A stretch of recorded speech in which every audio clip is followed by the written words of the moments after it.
नमस्कार बच्चों, सीपीडी के ऑनलाइन क्लास में आपका स्वागत है। आ गए एक शानदार ट्रिक के साथ। ट्रिक क्या है बेटा, यहां आपने देख लिया होगा महाद्वीपों से गुजरने वाली प्रमुख अक्षांश रेखाएं। उससे पहले मैं आपको कुछ बेसिक बातें बता दूं कि आप ये रेखा देख रहे हैं पृथ्वी के बीच से होकर जो गुजर रही है उसे हम लोग इक्वेटर लाइन यानी विषुवत रेखा कहते हैं। इस रेखा के ऊपर आपका नॉर्दर्न हेमिस्फीयर है यानी उत्तरी गोलार्ध है। उत्तरी गोलार्ध में आपके 23.5 डिग्री कर्क रेखा है। इसी प्रकार से 66.5 डिग्री आर्कटिक रेखा है। इसी प्रकार से साउदर्न हेमिस्फीयर पे 23.5 डिग्री मकर रेखा है, 66.5 डिग्री अंटार्कटिक रेखा है। अब बात आती है कि कौन कौन से महाद्वीपों से कौन कौन सी प्रमुख अक्षांश रेखाएं होकर गुजरती हैं, और ये क्वेश्चन बहुत बार एग्जाम में आता है। तो एक बेसिक सी ट्रिक रहेगी और बहुत सारे क्वेश्चन इससे आप क्या कर सकते हैं, सॉल्व कर सकते हैं। देखिए ट्रिक क्या है, 3 बार आपको आम लिखना है। ये आम लिखने का तरीका आपको इस तरीके से रहेगा।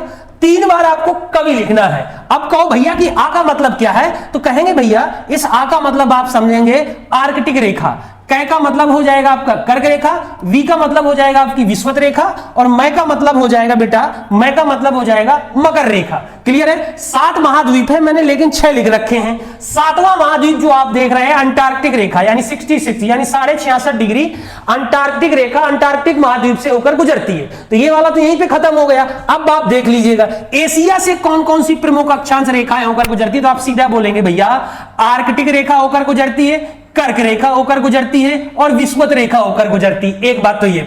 आप पूछे कितनी प्रमुख अक्षांश रेखाएं होकर गुजरती हैं, सीधा इसका राइट आंसर हो जाएगा बेटा 3 गुजरती हैं। कौन कौन सी, तो ये हो गया। और ऐसे करके नहीं वाला भी पूछ देता तब भी इसको कर लेंगे।